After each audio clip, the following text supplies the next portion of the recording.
Hello. Hey, hi. Hi Da, how are you? I'm good. How are you? I'm good. ഞാനൊരു സന്തോഷ വാർത്ത പറയാൻ വേണ്ടി വിളിച്ചതാ. കല്യാണമായോണ്ട്.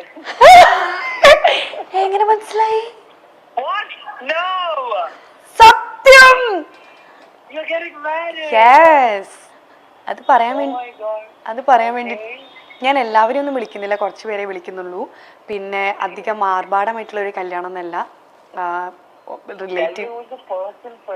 എന്നിട്ട് ബാക്കി ഡീറ്റെയിൽസ്. ചെറുക്കൻ്റെ പേര് രാഹുൽ എന്നാണ്.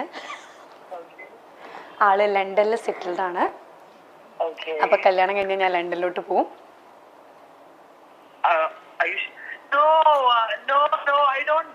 ഞാൻ ലണ്ടനിൽ പോണ്ടേ? അപ്പോ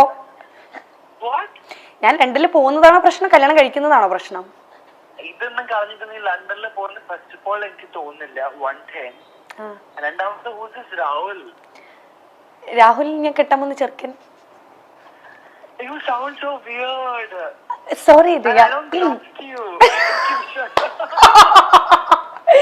എനിക്ക് ഞാൻ പറയട്ടെ, സത്യത്തില് കല്യാണത്തിന് റിയാസും ഡെയ്സിയും അപർണയും ജാസ്മിനെ ഞാൻ ഓൾറെഡി വിളിച്ച് പറഞ്ഞിട്ടുണ്ട്. അപ്പം ഇത്രയും പേര് എന്തായാലും വരണം. ഒരുപാട് പേര് ഇത് ആക്ച്വലി ഒരു സർപ്രൈസ് ആയിട്ട് വെച്ചിരിക്കുകയാണ് ഞാൻ. ഓക്കെ, പെട്ടെന്ന് തന്നെ കല്യാണം കഴിക്കണം എന്നുള്ള എൻ്റെ ഒരു തീരുമാനമായിരുന്നു.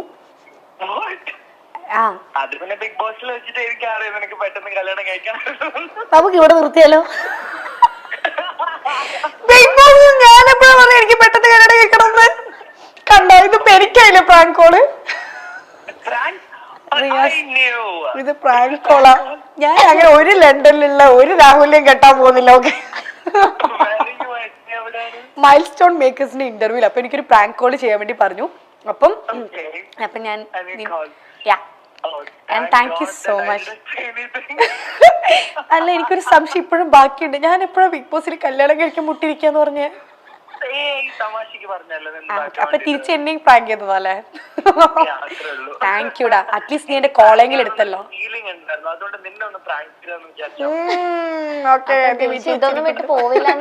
അപ്പൊ ഞാൻ ഇതൊന്നും വിട്ടൊന്നും പോവില്ലെന്ന് ഉറപ്പല്ലേ? അതെനിക്ക് ഉറപ്പില്ല. നീ അങ്ങനെ കളഞ്ഞിട്ട് പോവാ ലണ്ടനിലേക്കല്ല. Yes, you are right. Oh, thank you. Okay, Riyaz, thank you so much. Parvathi ഇവിടെ ഉണ്ട്, എന്തെങ്കിലും പറയാനുണ്ടോ?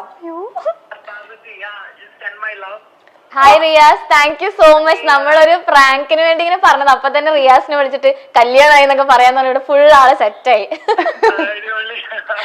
അങ്ങനെ വിടാനൊന്നും ഉദ്ദേശിച്ചിട്ടില്ല അല്ലേ ദിൽഷനെ? പിന്നെ അങ്ങനെ കേരളത്തിൽ നിന്ന് വിട്ടുകൊടുക്കോ? അതന്നെ.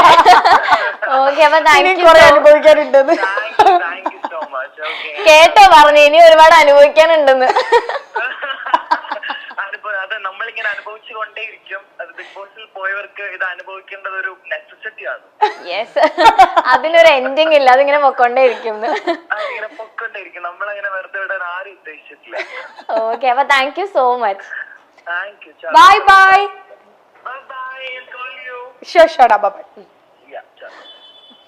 ഭാഗ്യം വേറൊന്നും പറഞ്ഞില്ലല്ലോ.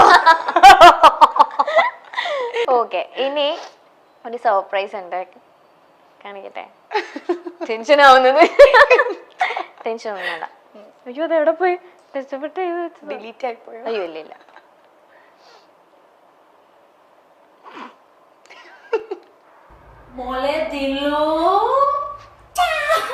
വേറാരും കിട്ടില്ല. കേക്ക് കേക്ക്, ആ മഞ്ഞ വരവൊക്കെ കാണും.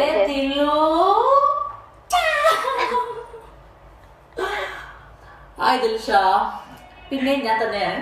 എവിടെ പോയാലും ഇതുണ്ടാവും. ആക്ച്വലി ഇത് എവിടെ പോയാലും ഈ പണ്ടാറുണ്ടാവും നീ ഇപ്പൊ വിചാരിക്കുന്നുണ്ടായിരിക്കും. Yes, of course. സോ എനിക്ക് നിന്നോട് ചോദിക്കാനുള്ള ക്വസ്റ്റ്യൻ എന്താണെന്ന് വെച്ചാൽ, എനിക്കൊരു ക്വസ്റ്റ്യൻ ഉള്ളു ചോദിച്ചിട്ട് മറുപടി വരെ ഇച്ചിരി ബുദ്ധിയെങ്കിലും ഉണ്ടെങ്കിൽ മണ്ണ ബുദ്ധി കളിക്കുന്ന യാത്രയാണല്ലോ.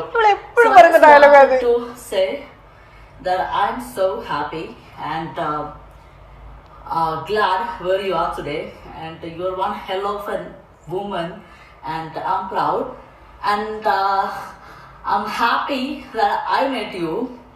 പിന്നെ അതുപോലെ തന്നെ കൂടുതൽ ഏപ്രിൽ എൻ്റെ ബർത്ത്ഡേ വരുന്നുണ്ട്. സോ ഒരു 14 Pro Max 50 ലക്ഷം കിട്ടിയല്ലേ. 14 Pro Max 256GB മറക്കല്ലേ? ഇത് ഫാൻസ് എല്ലാവരും കൂടെ തലമുറ അടിച്ചു പൊട്ടിക്കണേ. പറയൂ, പറയൂ. ഇതൊരു കോമഡി പീസാണ്. ഓക്കെ, ഇന്ന് എൻ്റെ അടുത്ത് നല്ലോണം സംസാരിക്കും, നാളെ സ്റ്റോറി ഇടും. ചിലപ്പോ എനിക്ക് എതിരായിരിക്കും, ചിലപ്പം എന്നെ സപ്പോർട്ട് ചെയ്തിട്ടായിരിക്കും. എനിക്ക് അറിഞ്ഞൂടെ എല്ലാവർക്കും കൺഫ്യൂഷൻ. അല്ല, തലേ ദിവസം വരെ നല്ലോണം സംസാരിച്ചിരിക്കും. ഇപ്പൊ ഞാൻ എന്താ പറയാന്നറിയോ, ഇനി നീ എന്റെ പേരെടുത്ത എന്നെ മേലെ വിളിച്ചു പോരുന്നത്. എനിക്ക് എന്നെ വിളിക്കൊക്കെ ചെയ്യും. എനിക്ക് എന്തോ ഒരു ഇഷ്ടം, ലൈക്ക് ഒരു സിസ്റ്ററിനെ പോലെയാണ്. എന്താ പറയാ, ഞാൻ ഒരുപാട് തല്ലുകൂടിയിട്ടുണ്ട്. എനിക്ക് ആ ബിഗ് ബോസ് ഹൗസിൽ ഇരിക്കുമ്പോഴും എനിക്ക് അവളെ വിഷമിക്കുമ്പോഴേക്കും എനിക്ക് ഭയങ്കര വിഷമമാണ്. എനിക്കറിയില്ല, എനിക്ക് ഒരു ഒരു ഒരു എനിക്ക് എന്തോ ഒരു ഇഷ്ടമാണ് എനിക്ക് അവളെ. കുറേ തല്ലുകൂടിയിട്ടുണ്ട്, ഞാൻ എന്തൊക്കെയൊക്കെയോ പറഞ്ഞിട്ടൊക്കെ ഉണ്ട്. അങ്ങനെയല്ല, ഒരുപാടല്ല, എന്നാലും കുറച്ചൊക്കെ ഇതൊക്കെ പറഞ്ഞു. പക്ഷേ അവൾ കരയുമ്പോൾ വിഷമിക്കുമ്പോഴൊക്കെ എനിക്ക് ഭയങ്കര സങ്കടമാണ്. ഞാൻ ഏതോ ഒരു സീനിലൊക്കെ അവളിങ്ങനെ ഹെൽത്ത് വൈസ് ഭയങ്കര വീക്കായ ടൈമിലൊക്കെ ഞാനവിടെ പൊട്ടിക്കരഞ്ഞിട്ടുണ്ട്. ഒരു എപ്പിസോഡിൽ ഞാൻ ഇങ്ങനെ പറഞ്ഞിട്ടുണ്ട്, ഇതൊരു ഗെയിം ഷോ ആണ്, നീ അതിനൊരു ഗെയിമായിട്ട് എടുക്കുക, അതിനിങ്ങനെ ഭയങ്കര സീരിയസ് ആയിട്ട് എടുത്തിട്ട് നീ ഇങ്ങനെ നിന്റെ ഹെൽത്തിന് ഇല്ലാതാക്കില്ല. എനിക്ക് പേടിയാണ് അവൾക്ക് എന്തെങ്കിലും സംഭവിക്കുമോ, കാരണം ഈ ഷോ ഒരു 100 ദിവസം കഴിഞ്ഞാൽ കഴിയും. അത് കഴിഞ്ഞാലും അവൾ ഇനിയും അങ്ങോട്ടും നല്ല രീതിയിൽ ലൈഫ് മുന്നോട്ട് പോകണമെന്ന് എനിക്ക് ആഗ്രഹമുള്ള ഒരു വ്യക്തിയായിരുന്നു ഞാൻ. അപ്പം ഞാൻ ഇങ്ങനെ പറയാറുണ്ട് അവളുടെ അടുത്ത്, എനിക്ക് ഭയങ്കര ഇഷ്ടമാണ്. എനിക്ക് എന്തോ ഒരു ഇഷ്ടമാണ് അവളുടെ ഈ കോമഡികളും ഇങ്ങനത്തെ സംസാരം. ഇപ്പം കണ്ടില്ലേ 14 Pro Max ഒക്കെ. അതെ, 50 ലക്ഷം കിട്ടിയല്ലോ, 50 ലക്ഷം വെച്ചിട്ട് ഞാൻ എത്ര ട്രോൾ ഉണ്ടെന്നറിയോ.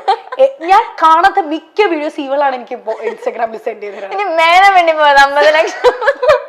എൻ്റെ അടുത്ത് കുറെ ഡാൻസിന്റെ വീഡിയോസ് സെൻഡ് ചെയ്ത് തരും, എന്തൊക്കെയൊക്കെയോ എന്റെ ട്രോളുകളും കുറെ വീഡിയോസ് എനിക്ക് സെൻഡ് ചെയ്ത് തരും.